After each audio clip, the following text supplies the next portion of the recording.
There's a special kind of satisfaction that comes from watching a bully's world crumble in real time. When this man decided to mock me in Spanish, he had no idea he was about to experience the most humiliating 30 seconds of his life. What I said back changed everything instantly.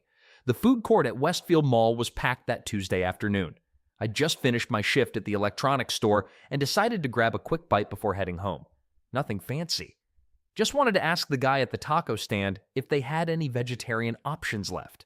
Simple question, right? The moment I opened my mouth, this dude behind the counter started cracking up. Not a polite chuckle or even a confused smile. Full-on belly laughs like I just told the funniest joke he'd ever heard. His 3 friends working the kitchen immediately looked over, trying to keep straight faces, but clearly fighting back their own laughter. Then came the rapid-fire Spanish. Mira este tipo, ¿tú viste eso? Followed by something about my accent that I won't repeat here. The weird part is how they switched between whispers and normal volume, like they were putting on a show. One of them made a comment about tourists that would have made my grandmother wash his mouth out with soap. Most people standing in line around me just kept scrolling their phones.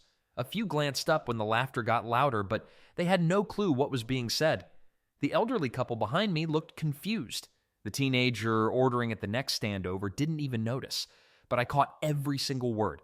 Here's what really got me. They weren't just speaking Spanish. They were using very specific slang that most Spanish speakers wouldn't even recognize.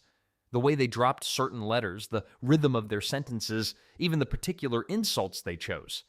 Everything pointed to one very specific place. I stood there for about 10 seconds, watching this whole scene play out. My first instinct was to fire back immediately, but something made me pause. Maybe it was the way his friends kept glancing at me, like they were waiting to see if I'd get upset and storm off. Or maybe I just wanted to see how far they'd take this little performance. The main guy, let's call him Carlos, kept going. He made another joke about gringos trying to pronounce vegetariano, and his buddies erupted again. One of them even mimicked my voice, making it sound nasally and slow. Then there was this moment where the laughter died down and they all looked at me expectantly, like they were waiting for me to either get angry or just walk away defeated. The food court noise seemed to fade into background buzz. Carlos leaned against the counter with this smug expression, probably thinking he'd successfully embarrassed some random white guy who'd never understand what just happened. That's when I realized something. These guys had made a pretty big assumption about me based on how I looked. They figured I was just another clueless customer who couldn't tell Cuban Spanish from Mexican Spanish, let alone respond in kind. What they didn't know was that I had a secret weapon they'd never see coming.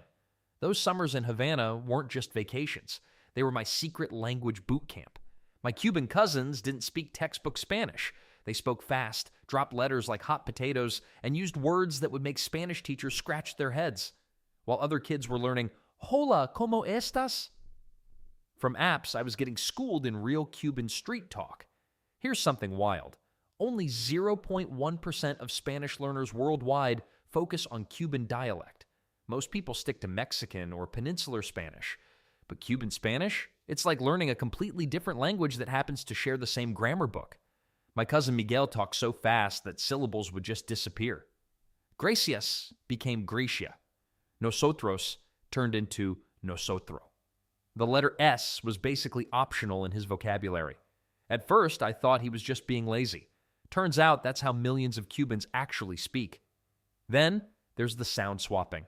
Cubans love turning their R sounds into L sounds. So perro sounds like pello, and caro becomes calo. My American friends would be completely lost, but after 3 summers of this, it became second nature. The slang hit different too.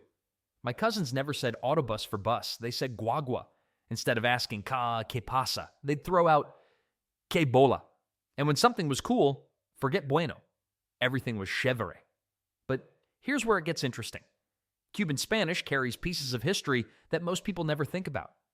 African languages mixed with indigenous words, then got stirred up with Spanish colonial influences. The result? A dialect that sounds musical, rhythmic, and completely unique. My cousin Sophia would call me acere, buddy. But if you didn't know Cuban slang, you might think she was being aggressive. The tone, the rhythm, even the way questions get structured is different. Cubans might ask, "Ins que tu crees?" instead of the more formal, "Que crees tu?" Most Spanish students learn proper conjugations and formal speech patterns. I learned how to navigate conversations where half the consonants go missing and entirely new vocabulary rules apply. While classmates struggled with rolled R's, I was mastering the art of making them disappear completely. And the weird part is, this wasn't academic learning. This was survival Spanish for fitting in with family. My cousins weren't going to slow down their speech for their American cousin. Either I kept up, or I spent summers nodding and smiling like a confused tourist. Those hot Havana afternoons, sitting on stoops and listening to rapid-fire conversations, gave me something no classroom ever could. I didn't just learn Cuban Spanish, I absorbed it. What that guy at the mall didn't know was that I'd been preparing for moments like this my entire life. He thought he was dealing with another clueless American. But I had years of Cuban street credibility stored up, ready to deploy.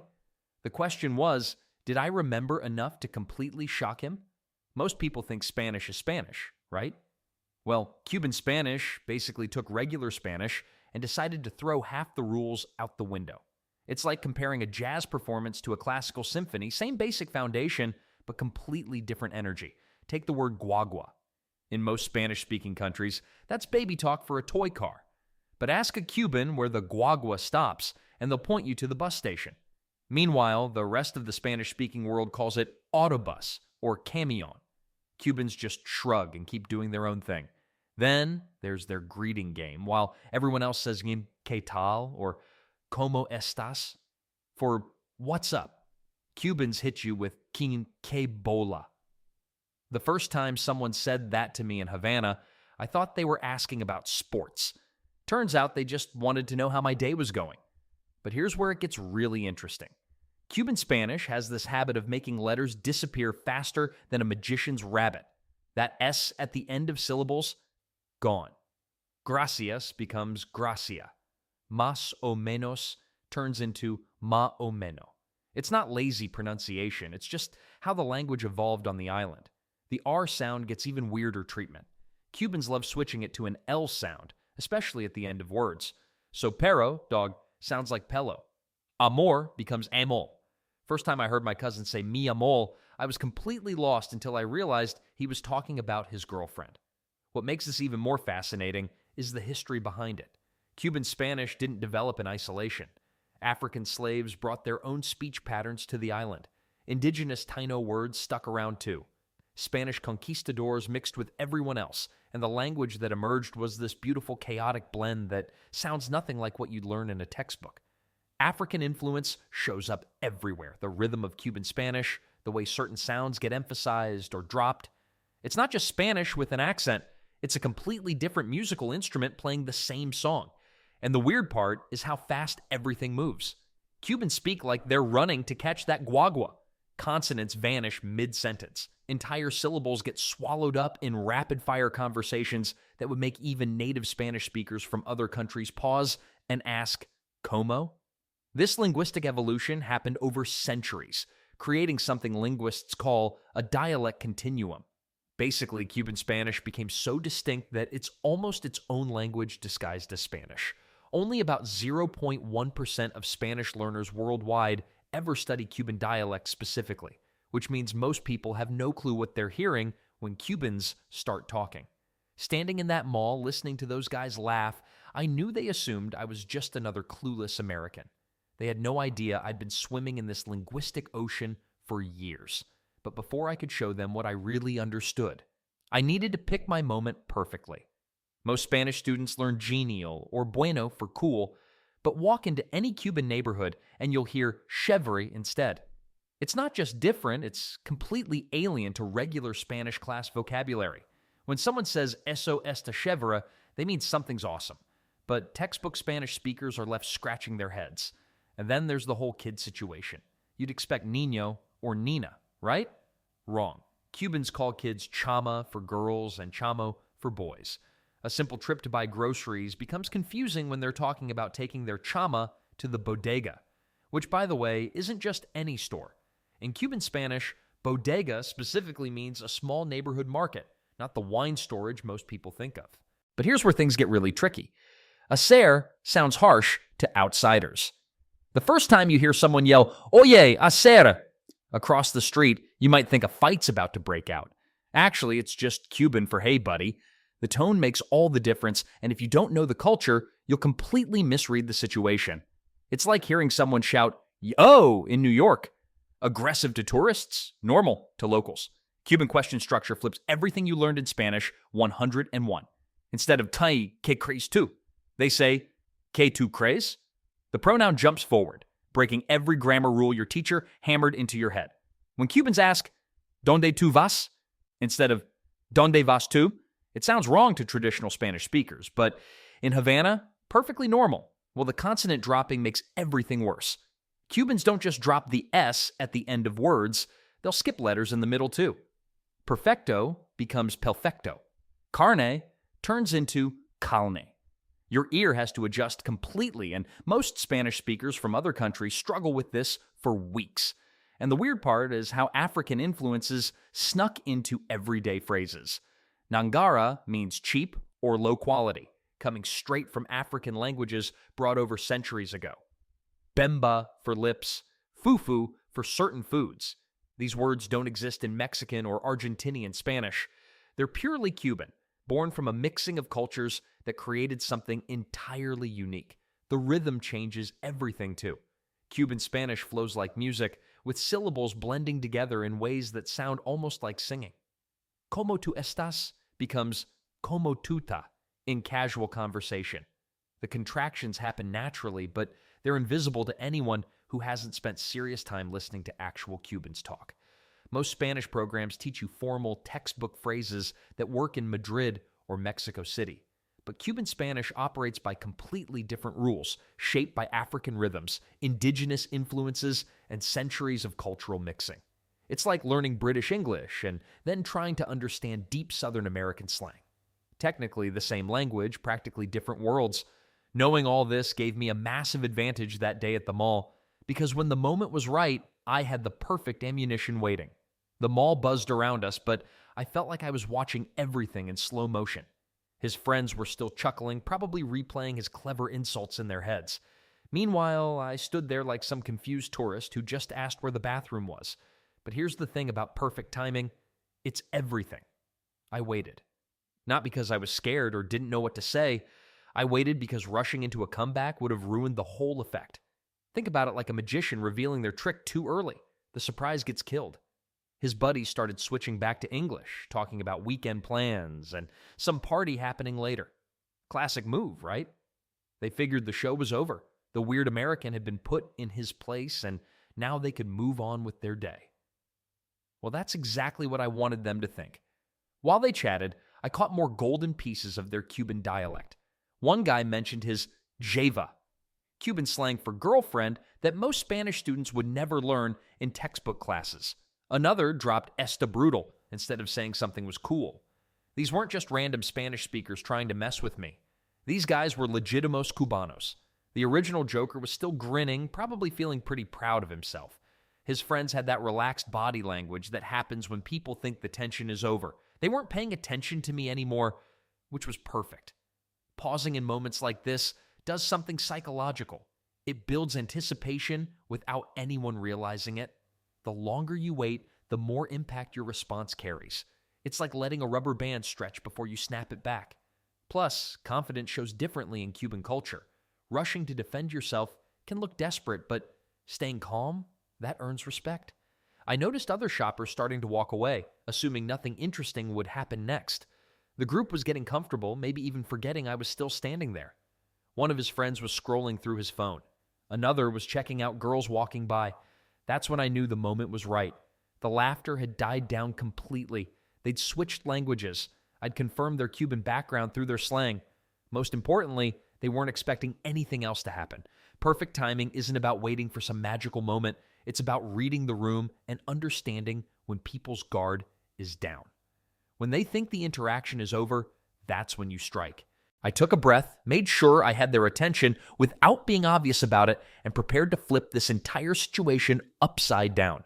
Because what happened next would change everything about how they saw me. The key was matching their energy while showing I understood way more than they assumed. But first, I needed to make sure they were all listening. The perfect moment arrived when his friends stopped laughing and turned their attention back to their phones. That's when I decided to drop my linguistic bomb. Oye, hacer, que bola contigo? The words rolled off my tongue with the exact rhythm I'd heard countless times in Havana's busy streets. But I wasn't done yet. I kept going, matching his energy with authentic Cuban flair that would make my cousins proud. ¿Tú eres el tipo que habla pinga de la gente sin conocerla? His face went from confident smirk to complete shock in about 2 seconds flat. The same guy who'd been throwing around insults like confetti suddenly looked like he'd seen a ghost speaking perfect habanero Spanish. Here's the thing about nailing Cuban dialect. It's not just about knowing the words. Anyone can memorize hacer or chevre from a textbook. The real trick lies in getting the pronunciation and rhythm exactly right. I dropped the S from personas just like locals do, making it sound like perona. My R sounds softened into that distinctive Cuban flow where pero becomes pelo. Most importantly, I use the Cuban question structure that sounds completely wrong to other Spanish speakers, starting with "Tauji tu eres" instead of "eres tu." Immediately signals you've spent serious time on the island, not just studied Spanish in high school. The guy's friends started paying attention now. One of them nudged him and whispered something I couldn't catch, but their body language said everything. They recognized I wasn't some random American tourist who picked up basic Spanish from Duolingo. I threw in one more phrase that really sealed the deal. No te hagas el loco conmigo, hermano. That particular combination of words with that specific intonation is pure Cuban street talk. You can't fake it, and you definitely can't learn it from textbooks. It comes from sitting on Havana porches during hot summer afternoons, listening to my cousins argue about baseball and girls. What really got him was my accent. Cuban Spanish moves fast, and words blend together in ways that confuse even native speakers from other countries. Mexicans struggle with Cuban rapid-fire delivery. Spaniards get lost in our dropped consonants and African-influenced rhythms. But I delivered every syllable with the confidence of someone who navigated Havana's chaotic streets and bargained with street vendors and perfect local slang, the kind of fluency that only comes from real immersion, not classroom study. His confident posture completely deflated. The smug expression melted away, replaced by something between embarrassment and genuine surprise. He started fidgeting with his phone, suddenly very interested in avoiding eye contact. The beautiful irony wasn't lost on me. He'd made assumptions based on appearances, never considering that the quiet guy he decided to mock might understand every single word of his trash talk. Sometimes the best response is an immediate confrontation. Sometimes it's showing people exactly how wrong their assumptions can be. And judging by his reaction, this lesson was hitting home hard. But his friends, they were about to make this whole situation even more interesting. The silence lasted maybe 3 seconds. Then his friends absolutely lost it. They erupted into laughter, but this time it wasn't mean-spirited mockery. This was pure shock and amusement at their buddy getting completely caught off guard. One guy was literally doubled over, slapping his knee like he just witnessed the greatest comeback in history. Another kept pointing between me and his speechless friend, shaking his head in disbelief. "Bro, you just got schooled!" one of them shouted, switching back to English, but with that Cuban accent now fully on display. The guy who'd been making fun of me. His face went through about 5 different emotions in rapid succession.